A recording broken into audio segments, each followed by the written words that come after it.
perbincangan santai dengan dua tokoh dunia pendidikan yang ada di Indonesia. Ya, kita harus tahu dunia pendidikan adalah tanggung jawab kita bersama, bukan hanya tanggung jawab negara, tapi segenap seluruh bangsa Indonesia harus bertanggung jawab mengenai tentang dunia pendidikan. Beliau ini adalah tokoh pasangan suami istri yang menggeluti dunia pendidikan dari cukup lama sekali. Kita akan berbincang-bincang santai menyikapi persoalan dunia pendidikan di era beliau yang melakukan ya tugasnya dengan tulus hati. Kita akan lakukan perbincangan. Assalamualaikum Bapak. Waalaikumsalam. Bagaimana Bapak, sehat Ibu? Sehat, alhamdulillah. Alhamdulillah. Kita akan melakukan perbincangan dengan Bapak Dr. Fakhri Bais Salam LC MM beserta dengan Ibu Rahmiwati. Beliau adalah dua tokoh yang memang bergerak di bidang dunia pendidikan. Bu, sama Bapak, saya ingin bertanya, pada saat Ibu sama Bapak menggeluti dunia pendidikan dari tahun berapa?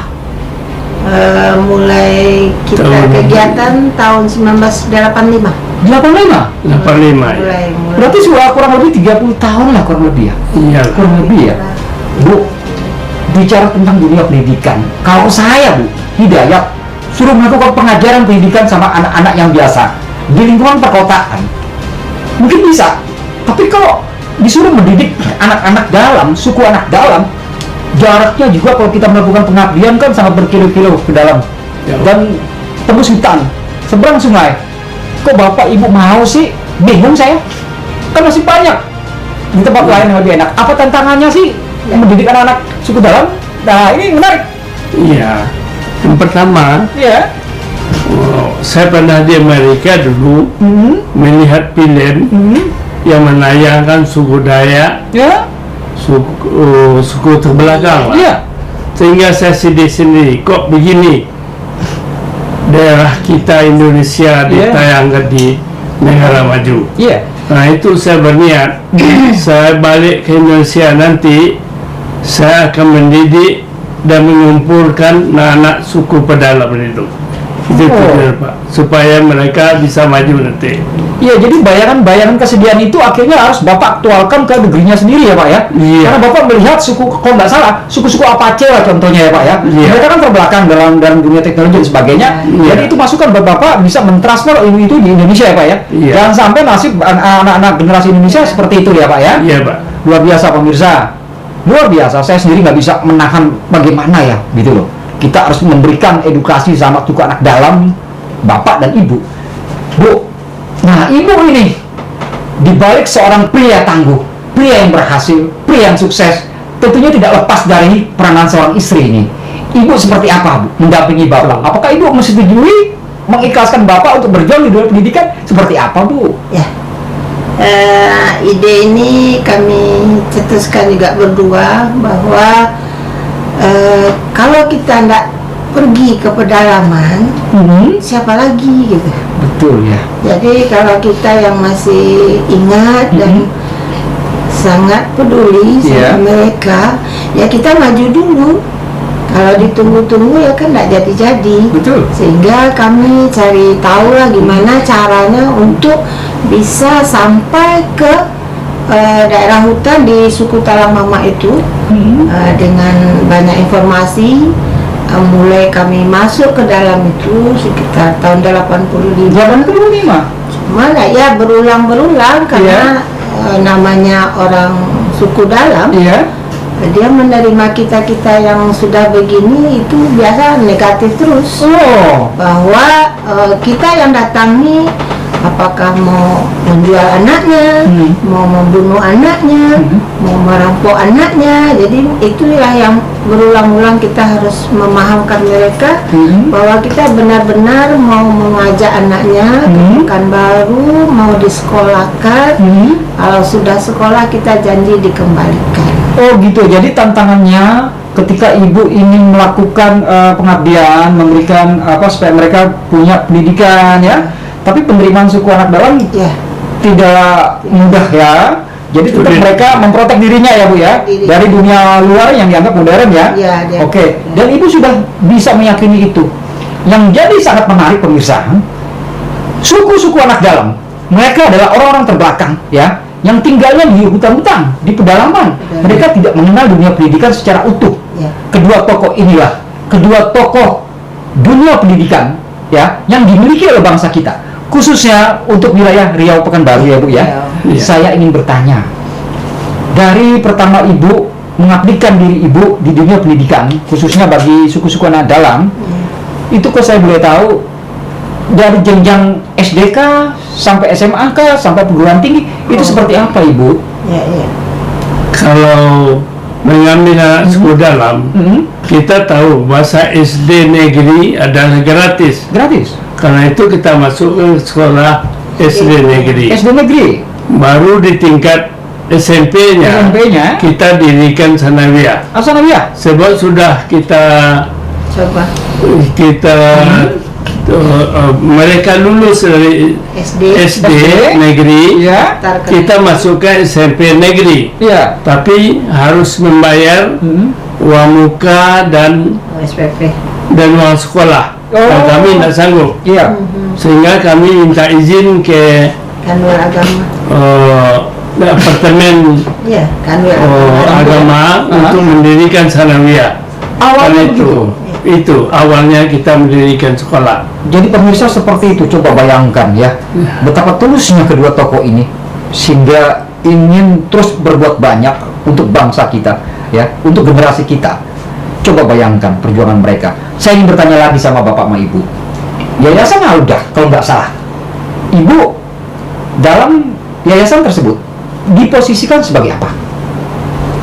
Ya, pada saat ini jadikan ketua yayasan Ibu sebagai ketua yayasan. Ya.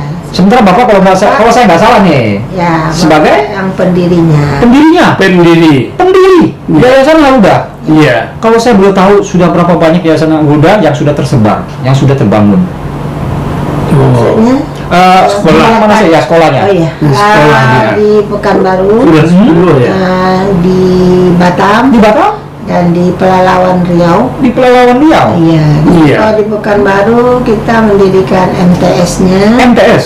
SMA-nya, SMK-nya, Iya? D3 keuangan perbankan, Iya? D3 akuntansi, Iya? S1 manajemen, Iya. S2 manajemen. Manajemen. Di Pekanbaru. Di Pekanbaru? Di Batam kita ada SMK dan MTS. MTS juga? Sementara di Pelalawan Iya. kita mendirikan SMP dan SMK. SMP dan SMK. Luar biasa. Coba bayangkan, perjuangan itu ternyata tidak akan lari dari hasil. Tujuan mereka adalah begitu tulus, ingin memberikan pengabdian terhadap bangsa ini di dunia pendidikan di Indonesia. Terus Pak, suku anak dalam, kalau bicara soal suku anak dalam nih Bapak Ibu, mohon maaf tanda kutip, mereka kan mungkin kalau orang-orang modern suku anak dalam, oh primitif Ya. ya, Iya. tidak kecil kemungkinan dalam keseharian mereka, berpakaian mereka, perilaku mereka ketika mereka berhadapan dengan modernisasi, mereka tentunya kalau saya katakan parno ya, paranoid, jadi mereka takut, selalu curiga. Dan Ibu sama Bapak bisa memberikan keyakinan supaya mereka suka anak dalam, tidak ada kecurigaan dengan kita yang betul-betul memberikan pendidikan buat mereka. Ya. Saya bicara jasa, pengabdian, karya. Ibu sama Bapak sudah meluangkan waktu Ibu dari usia muda tentunya ya Bu ya. Iya. Usia tahun berapa Ibu waktu itu? Waktu Ibu mengabdi nih, lucu nih. Tahun berapa Ibu? Berarti Usia Ibu? berapa ya? Sekarang umur saya sudah 72. 72. Iya. Kita bergerak mulai Mungkin 1985. 85. Iya. Oh, berarti usia antara 50-an kurang lebih Bapak ya? Oh, belum, Belum ya? 40-an lah. 40-an ya? 40-an. 40-an tahun, berarti Ibu Iya. 30-an. 30-an, ya. Iya, luar biasa pengabdian selama 30 tahun lebih bisa menghasilkan sekian banyak siswa-siswa yang asalnya dari suku anak dalam sebelumnya.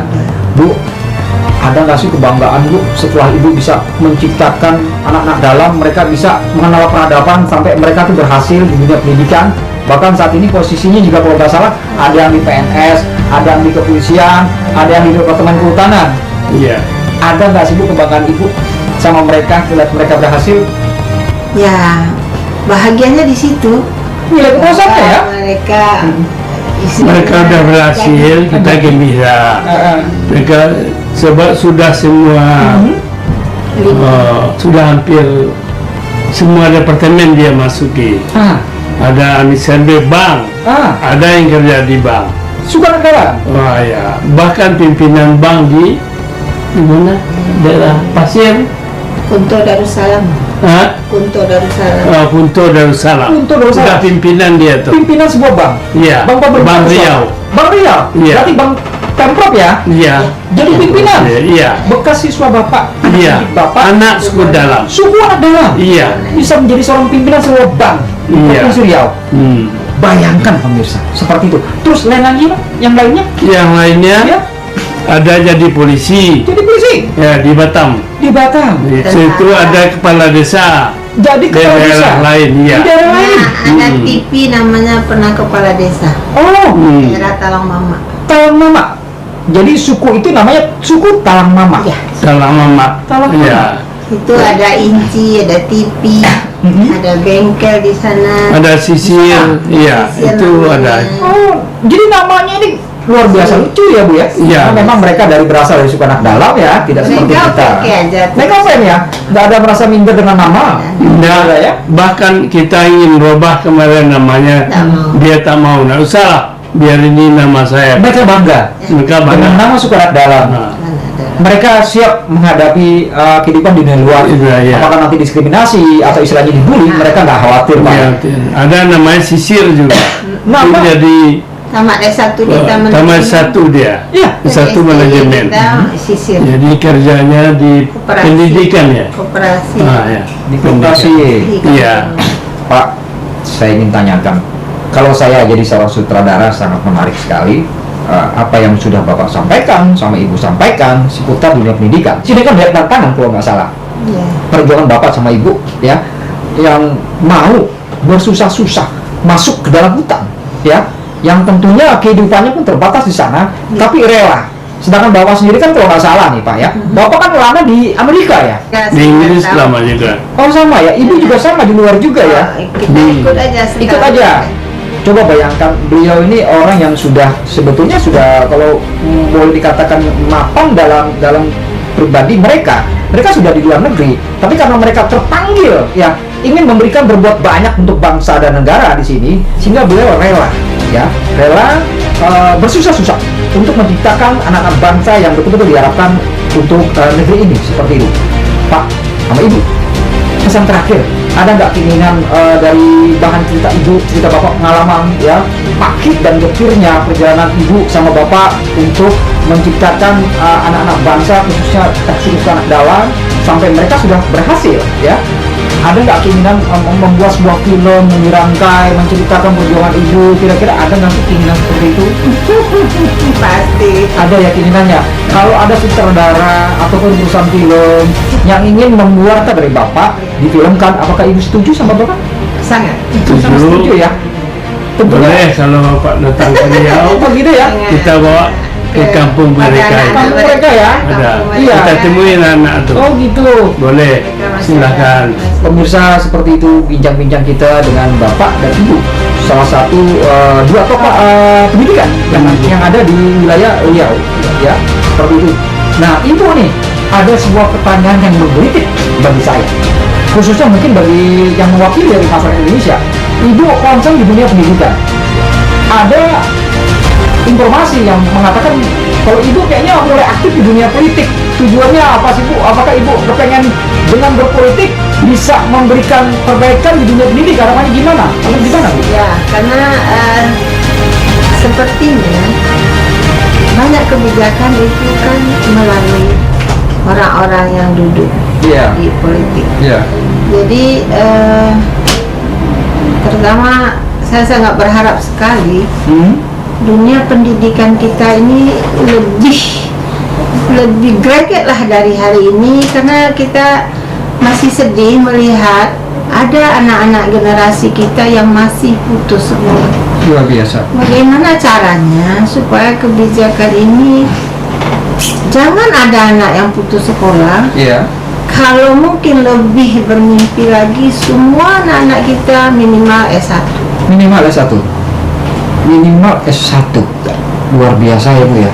Sebuah cita-cita luhur. Yes. Semoga Ibu bisa menjadi caleg yang bisa memperjuangkan Ibu, khususnya untuk dunia pendidikan. Karena wakil rakyat sangat dibutuhkan. Ya, betul. Ketika dunia pendidikan harus ada wakil yang memperjuangkan hak pendidikan. Dan ada lagi, Mas, kami dari dulu kan menjadi orang swasta di dunia pendidikan. Iya. Dan kadang-kadang pendidikan orang swasta itu dari atas gitu ya, Iya. dari kebijakan pemerintah tidak merata antara lembaga pendidikan Iya. negeri dengan lembaga pendidikan swasta. Kita lihat di negara lain, contoh dekat aja di Malaysia ya. Mau negeri mau swasta itu perlakuannya sama Seperti itu. jadi semua sama, peralatan sama, gurunya sama, sehingga si pendiri sekolah tidak terlalu pusing dan selalu bermasalah, memikir masalah-masalah antara guru dan murid-murid yang tidak bisa bayar gitu kan. Jadi kita harapkan kalau boleh dalam perjuangan ke depan antara negeri dan swasta diharapkan sama perlakuannya oleh negara gitu. Oke pemirsa, jadi seperti itu bincang-bincang santai kita dengan kedua tokoh dunia pendidikan di wilayah Riau Kepulauan. Hidayat Onyus melaporkan langsung dari studio podcast kantor Media News redaksi. Selamat sore. Oke, terima kasih Bapak Ibu.